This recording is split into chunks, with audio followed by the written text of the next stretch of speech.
Hello, welcome to this webinar, part of our series of webinars about growth mindset for parents. My name is Charlie Warshawski and this webinar is for NABS. It's one of two 20-minute webinars all about exploring the mindset of the parent. Let's look at a couple of objectives that we've got for this program. There's three things that we're looking at. We want to really understand very well what we mean by mindset theory, what it's all about, how it can apply to us as parents, but also as adults generally, as learners, as people who are engaged in our own professional and personal development. And then in the second webinar, we're going to look more at how we can link our understanding of our own mindset to that of our children and how we can support our children in order to have the most helpful and the most productive mindset. We've got 20 minutes on each of the webinars. For each of them, there are a few activities for which all you'll need is pencil and paper and the pause button. I'm going to suggest you take some pauses and have a moment or two to think about some of the things that you're going to be encouraged to do. So let's start with an activity. Think about wanting to change things, wanting to learn something new, wanting to challenge yourself. I'm sure we've all had the experience of thinking about we want to learn something new, we want to do something in a different way. Sometimes we might think about something and think, I'd love to be able to learn that, I think I can. Sometimes we might think, I'd love to be able to learn that, but actually I think it's going to be really difficult for me. So here's a list of things that we may think about wanting to learn. Have a little look at this list, these 10 or so items, and then in a moment pause the video and decide 3 things that you would find quite easy if you put your mind to it to learn to be better at. And then 3 things that you might find difficult, that you might find challenging, if not impossible, to learn and be good at. Spend a bit of time, work on that list. Put me on pause now. So how did you get on? What did you learn? What did you notice? Are there any themes? Are there any patterns about the things that either you would find easy to learn or the things that you would find challenging to learn? As possibly a helpful guide, this is what I've noticed. These are the things that I think are relatively easy for me to learn, either because I have done that myself or because I've seen other people learn those things. The ones in purple there.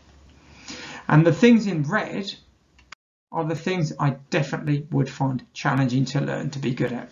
I know because I've tried, because I've made an effort, and because I have found it really challenging. My drawing is still poor. My singing in tune, definitely still poor. And although I am speaking to camera, I'm much more comfortable in that introverted place. I'm much more comfortable with my own company than in a big group of people. That's what it is for me. It may be different for you. So why this activity?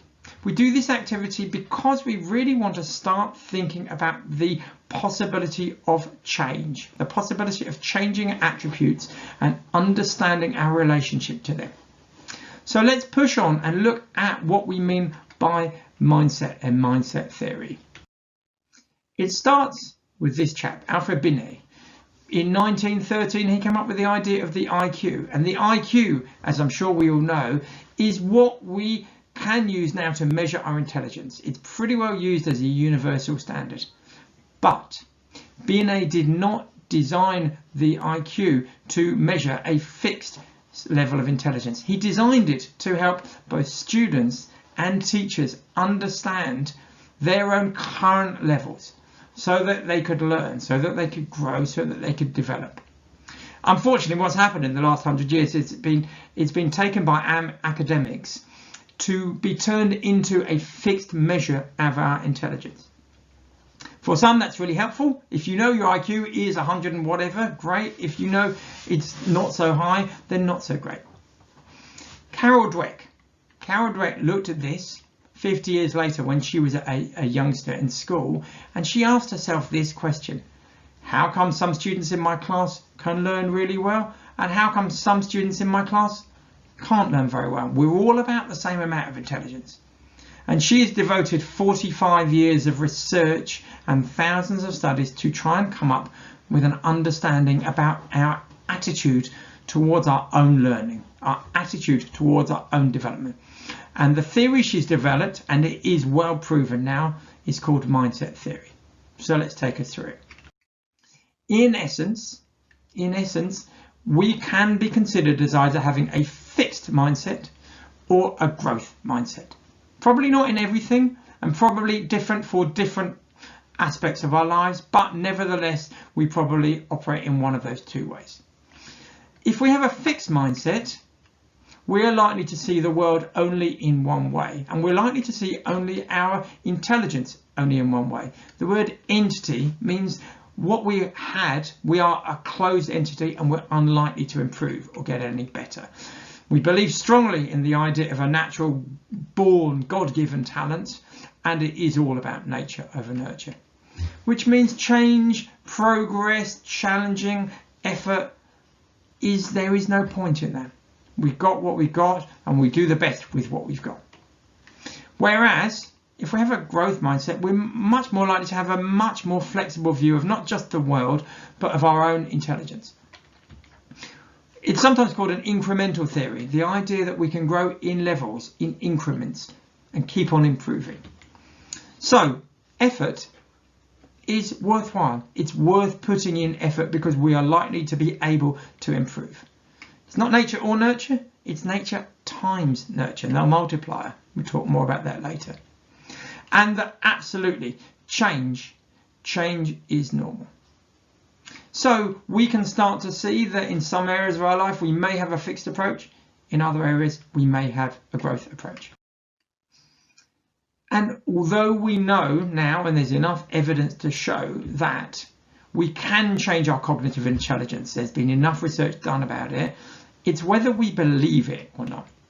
So if we believe that our brain can change, that it is plastic, then we are more likely to have a positive attitude. We're more likely to have a growth mindset. If we don't believe that our brain can change, then we're less likely to have one. Here's an example of a group of people who do believe and have evidence that their brain can change. London taxi drivers. So those of you who are in London will know that a taxi driver has to learn 25,000 streets and routes, the whole of the A to Z, in order to be able to accept a fare. How they do that is by getting on a moped for 4 years, studying every route, studying every pathway, making sure they have a really good understanding of each of these routes.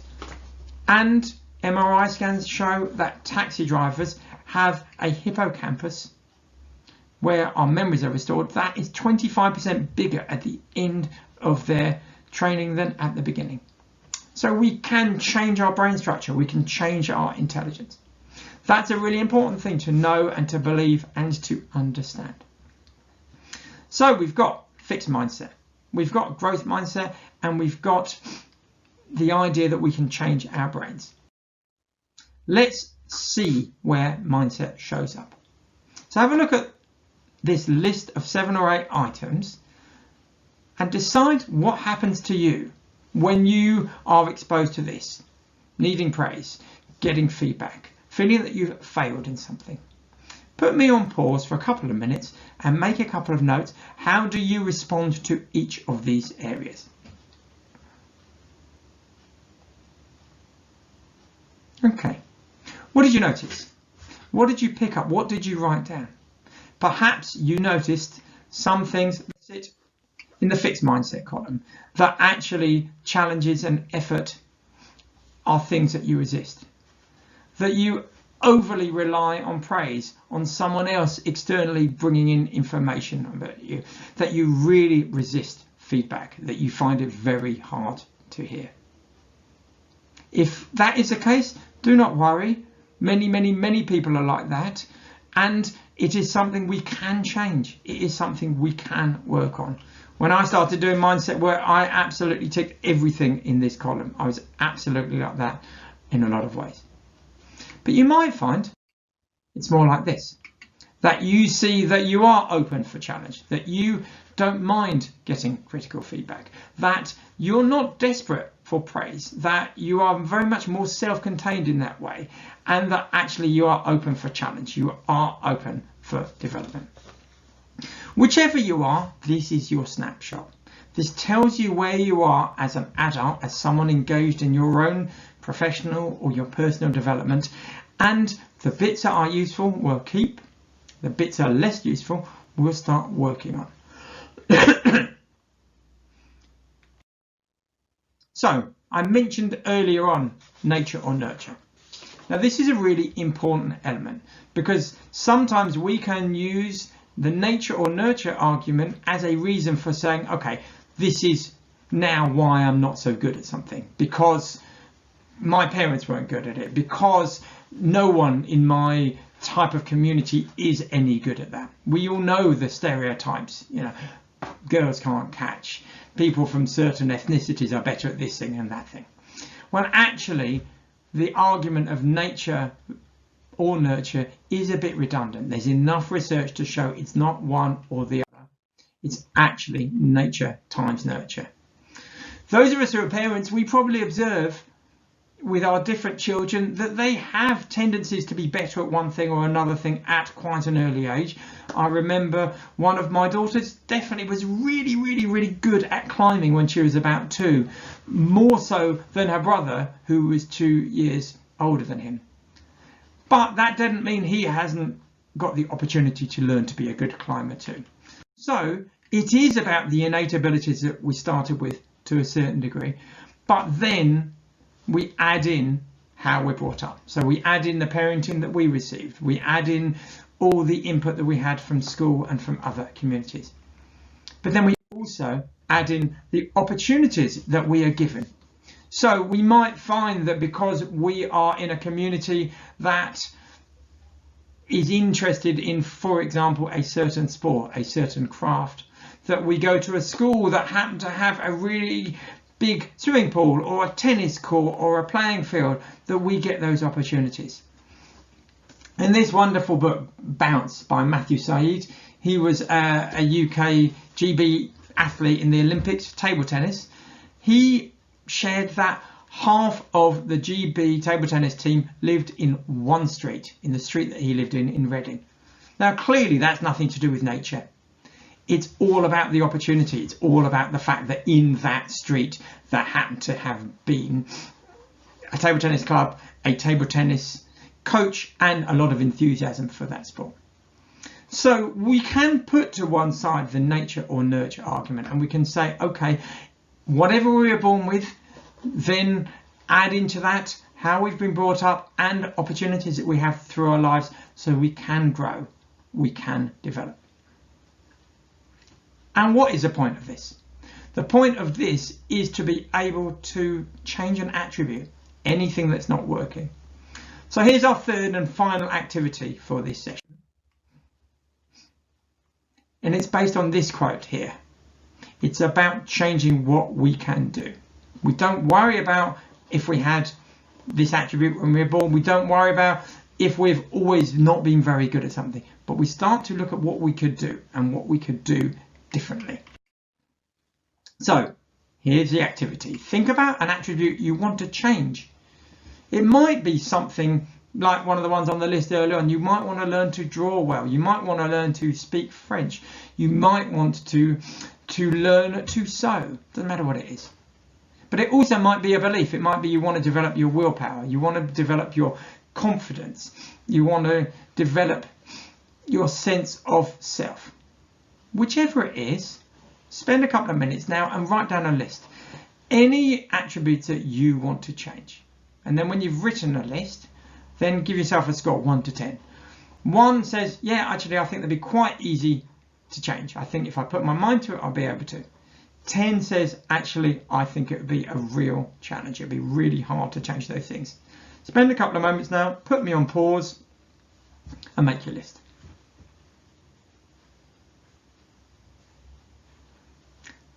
So what did you notice from that list? Did you pick up that there are things that definitely, if you put your mind to it, you'll be able to change? Or did you pick up there's some things there that you'd like to change, but it looks really difficult, really complicated, really challenging? Whichever they are, this is the beginning of your action plan. Over the years, I've seen thousands of people come along to coaching to look at changing a core attribute. And once they start to get the idea that they can change, suddenly things look different. Suddenly people are prepared to take on new challenges. Suddenly people don't mind about failing and they start to think, actually, this is doable. I'd like to share a couple of examples to help us. The first example is this chap called Benny Lewis. Now, Benny, as a student at school, failed at learning Spanish. He found it really difficult. He couldn't learn, he didn't know, and he got very poor results. He still wanted to learn Spanish, and as a young man went to live in Spain, and he failed again. He didn't manage to learn Spanish. In his mid-20s, he came back to Ireland and he got two things. He got a new attitude and he got new approaches, new methods of learning. Firstly, he learned his Spanish and he got it sorted out. And then he learned French. And then he learned German. And then he learned Brazilian Portuguese and then Arabic and so on. And Benny now speaks 8 languages. He's what's known as a polyglot. Someone who speaks many languages, also known as a show-off. And he has spearheaded this movement to say we can learn many languages and we can have a growth mindset attitude. We don't have to think that there is such thing as a language gene, because there isn't one. We don't have to think that we can't learn languages, that they are too difficult for us. They're not easy, but they are technically possible to be learned. So Benny Lewis is a great hero of mine because he has encouraged thousands upon thousands of people to speak languages. The second group to consider are people who thought they couldn't draw. If you look at all of the pictures on the left-hand side of these pairs, you'll see the before. Now, these people signed on for a drawing course by someone called Betty Edwards, who runs a course called Drawing with the Right Side of Our Brain. Everyone turns up at the course on day one thinking they can't draw. Everyone moves towards a good level of competence a few days later. They changed an attribute that they had been telling themselves, as I do, all their lives, I can't do that. And I'm sure you'll agree, to a greater or lesser degree, the results are stunning. Thousands of people have done this. Thousands of people have been able to change and grow their attributes.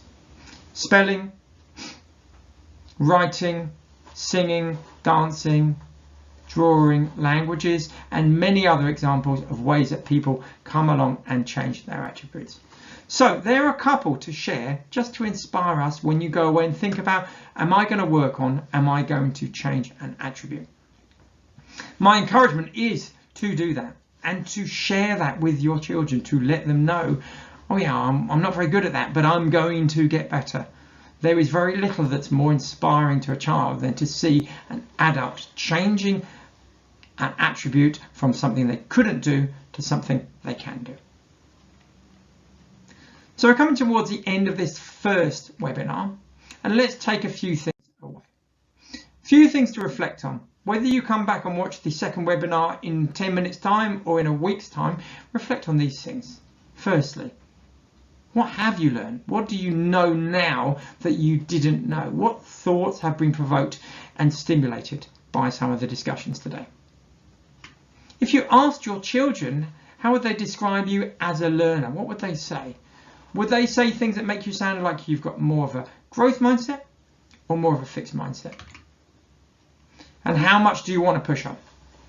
How much do you want to push on, and how much do you want to grow and learn and change and challenge some mindsets that you may have that are less helpful? So for this first part, we have very much focused on ourselves. We've probably thought back about some historic stuff, some things that we have found ourselves thinking for many, many years. The next webinar, we're going to now look at the relationship between our mindset and our children's mindset, about how we can help our children have a better mindset by firstly understanding our own mindset. So I hope this has provoked a few thoughts. I hope this has become stimulating and it's developed some interest for you. Spend some good time thinking about this, and then when we come back for our second webinar, we will do more exploration. Enjoy your exploration of your mindset.